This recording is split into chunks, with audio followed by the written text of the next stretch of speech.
Seguimos con Manuel Felipe Sierra. Fíjate, tú hablas de Rockefeller y revisando la historia, hay gente que se le olvida que hay una cosa que llaman la historia, tú vas a encontrar que nuestra relación con los Estados Unidos siempre fue de mutuo beneficio. Claro. Y fuimos poco a poco mejorando, 60-40, 50-50, hasta que nacionalizamos el petróleo. Yo digo esto... Se nacionalizó en buenos términos. En buenos términos, sí. Porque eso siempre, en algún momento fue conflicto. Factor de conflicto. Sí, pero fíjate, viendo la situación de hoy, la negociación con el señor Trump, que ya está, se nota que ya comenzó a aterrizar, tiene que ser una negociación que nos devuelva a la relación que teníamos en los Estados Unidos y que nos saque de la amenaza permanente que significa los americanos y su sed petrolera. Eso es más o menos la cosa ahorita. O sea, no hay intervención ni nada. Tenía con cuál aumentarle los sueldos a la gente, mejorar la calidad de vida del venezolano, porque la economía venezolana es petrolera. Claro. Y los Estados Unidos están al lado. Eso es que claro. Lógica, entre el petróleo venezolano y la industria americana. Sí, entonces el gobierno Maduro tiene que tener claro que para acabar con esta inestabilidad, con las sanciones y todo eso, tiene que entenderse con los americanos en otros términos. No puede ser el antiimperialismo. Y luego, para que eso se produzca, sería muy bueno que hubiese un acuerdo interno, local, de los factores que hacen vida en Venezuela, de los venezolanos, que pase por la reconciliación nacional, por algo que es clave, que es todo lo que se puede hacer para mejorar la economía, para que podamos tener progreso, que pase por la institucionalidad, por el CNE, corregir los defectos y problemas que se generaron a partir del 28 para que haya transparencia, según dice la Constitución, y por un clima de entendimiento donde es vital que el trato hacia los adversarios salga del odio, que no tengamos presos políticos ni exiliados, ni tampoco amenazas de gente con violencia que viene de afuera o de interno, sino que tengamos un clima democrático. Es que yo creo que ese es un hecho importante. Por eso cuando se habla de intervención y de cosas, cuando se habla de eso, eso tiene sentido en países que han llegado a una situación ya de confrontación distinta, no solamente diplomática. Entonces, por eso es que tú dices, por ejemplo, Irán y Estados Unidos. Si no es lógico, es explicable que se crucen misiles o que haya intervención. ¿Me entiendes? Estados Unidos, por ejemplo, y algunos países árabes, la situación que tiene que ver con los países, el caso de los países palestinos, los países palestinos. Pero en Venezuela no. En Cuba sí. En Cuba, incluso entre Fidel Castro, hubo pues la confrontación. Hay que ver que Cuba fue una colonia de Estados Unidos. Incluso, bueno, Cuba derrota... La manera en que se separa de España. No, derrota. Estados Unidos derrota a España para que se vaya y se queda con Cuba. Así es. Y entonces hubo siempre un enfrentamiento. Y en general con el Caribe, fíjate, los casos de Haití, todos esos países fueron víctimas de la prepotencia militar. Pero Venezuela no. Y en Venezuela, por eso cuando se habla de intervención, la intervención es cuando se está en un proceso de crisis militar. En Venezuela y Estados Unidos no ha habido crisis militar. Por eso es que puede resolverse. Fíjate que en la situación más radical de la confrontación política, que hay que entender, no ha manejado las cosas con mucha discreción. Bueno, cuando envió a Grenell, tomó posesión en diciembre y la primera gestión que dio fue enviar a Grenell. Venezuela, ¿cómo le respondió? Bueno, trayéndose los migrantes y los sigue trayendo. Es decir, cuando Trump decreta aquella cosa de los enemigos, aplicando la ley de 1795, los enemigos de Estados Unidos, venezolanos a El Salvador, ¿qué pasó? Que el propio Trump los mandó a venir, violentando a Bukele, de alguna manera que celebraba, ¿no?, la prisión de esos venezolanos. Entonces tú ves los gestos que están ocurriendo, bueno, lo que pasó con Chevron y lo que seguramente va a ocurrir en el entendido, y eso sí hay que tenerlo claro, que Venezuela, por su riqueza y por la situación geográfica que tiene, es un contrapeso en la actual recomposición geopolítica frente a Estados Unidos. Pero los contrapesos se entienden, pero no es que Venezuela es un enemigo de Estados Unidos o que Venezuela está en la mira de Estados Unidos. Entonces, cuando se plantea lo de la invasión, como si fuera una operación para asesinar gente, no. A ese nivel no llegan las relaciones de Venezuela, las relaciones conflictivas de Venezuela con Estados Unidos, sino que son en el plano diplomático y político, no en el plano militar. Por eso la tesis de la invasión, bueno, claro, como estamos siendo víctimas, es posible, ¿no? Pero lo que llama la atención es que sean posteriores quienes estén de acuerdo con que se invada su país. Eso sí es una aberración histórica, ¿no? Porque aunque haya diferencias con los gobiernos de un país y la oposición más radical, tú tendrías que defender tu tierra. Pero fíjate, en el plano interno,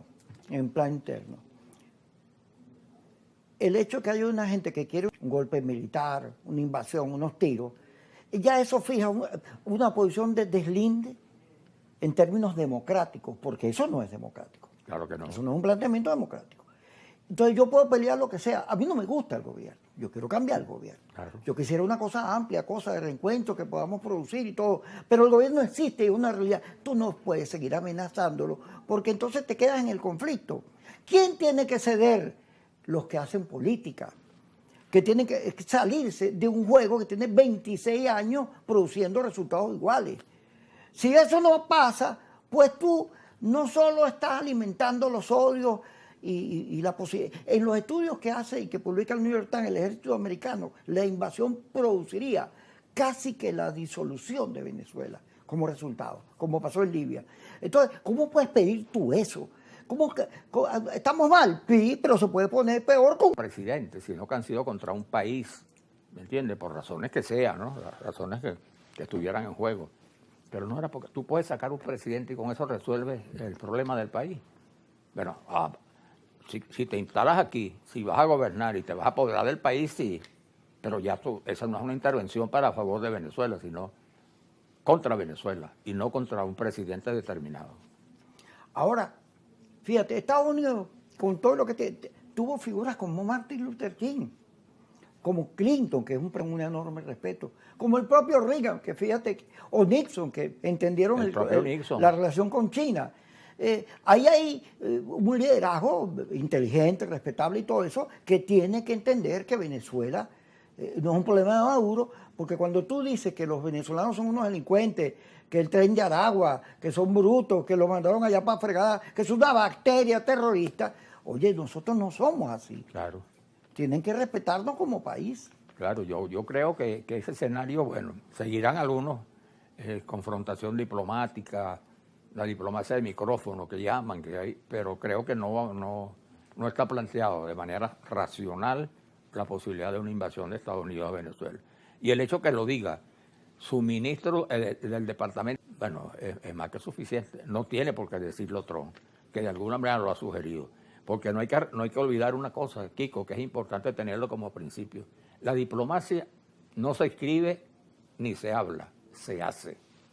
Pero tú decías, fíjate, los Estados Unidos habían invadido, no sé, más de 100 países en su historia. Ahora, esta es la primera vez que te voy a invadir, Antes se metían sin pedir pero permiso. Es que no tiene sentido, una invasión sin que lo anuncies. Te voy a invadir, pero ¿qué es eso? No, y ahí decir, no, mira, no me va, ya, tranquilo. Bueno, yo me preparo, pues. Sí, vamos a discutir, pues, ¿cuál es el problema? Claro. Así es. Ahora, ese nivel de racionalidad en Venezuela es muy difícil porque los alimentadores del odio que están en el gobierno y en estos sectores radicalizados no se perdonan, no se reconocen, no se soportan, no se toleran. Y eso infecta al país. Claro. Todo, mira, ahorita que estamos haciendo este esfuerzo, tú le dices a alguien, mira, siéntate tú con este. No, con ese no me siento porque es un mendigo. Con ese no me siento porque es un proamericano. Con ese no me siento porque me miró mal. Todo el mundo se odia. Y eso en Venezuela nunca hubo. Esos venezolanos, tú sabes, a favor de la antipatria, ¿no? Más bien cuando tenían posiciones así se dijeron... Esos fueron los famosos que de alguna manera, sin llegar a los extremos de una invasión, pero el señor Iragorri llamaba a los piti yanquis, ¿no? Porque estaban, eran el general Gabaldón tenía una frase para eso, y decían que eran criollos con el ombligo enterrado en el norte. Y Betancourt, mucho más diplomático, decían que eran venezolanos desclasados. Bueno, hay que entender que este proceso de descomposición del país, de crisis, de conflicto, tiene a no sé cuánto, más de 500, 700. En Miami casi todo donde está la cosa cubana, que tiene el dolor de 60 años de bloqueo y de castrismo, y todo Marcos Rubio, que es expresión de eso, que empujan, pues como es anticomunismo lo que hay ahí, es una sociedad anticomunista, pues empuja hacia a acabar con Cuba, con Nicaragua. Los comunistas existen, yo lo he dicho, mi papá era comunista, yo no puedo odiar a los comunistas, a mí no me gusta. Me parece insólito que alguien sea comunista a estas alturas del tiempo, pero el ser anti es una cosa que a estas alturas, con tanta diversidad, debería ser replanteada. Pero es que la oposición mayamera tiene unas explicaciones, ¿no? En su discurso, en su violencia, que no la tiene, ni tiene porque tener a la oposición venezolana. Así se radica en Miami, ¿entiendes? Y yo creo que eso es importante tomarlo en cuenta. Yo creo que lo que está planteado es una radicalización, que aquí hay una ventaja importante, Kiko, que estos factores que están haciendo estos de locura, pues, esta furia, no están en Venezuela. En Venezuela no tenemos nadie que salga a las calles a decir sí, que nos invadan, ni que tengan, no. Están en el exterior. Bueno, y siempre es más fácil desde el exterior, tú sabes, atizar este tipo de campañas. Pero hay una crisis de lo político, Manuel Felipe, porque tampoco sale la gente a decir no a la invasión, porque la gente siente cansancio hacia lo político, porque lo político no le ha traído nada bueno. Entonces hay que reflexionar sobre lo político. Claro, pero en todo caso no es el tema de la patria, ¿no? No, Claro. más bien la democracia.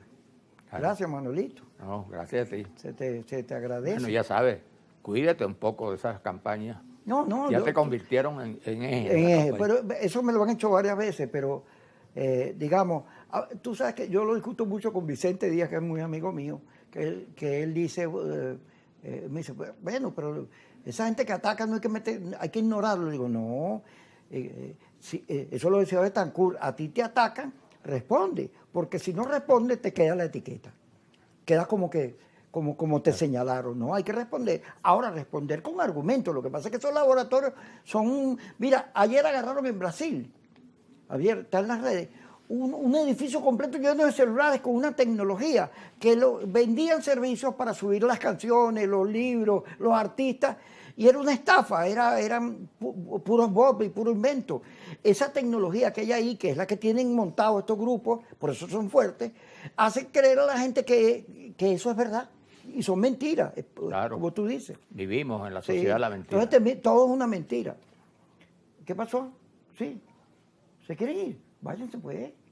Míralo, despídelo. Ustedes no lo tenemos que irnos, ¿verdad? Ahí está. Vale. Sí, Ya chao. no hay- Chao pues, chao. A la 1:00 a las 10 otra vez. Bueno.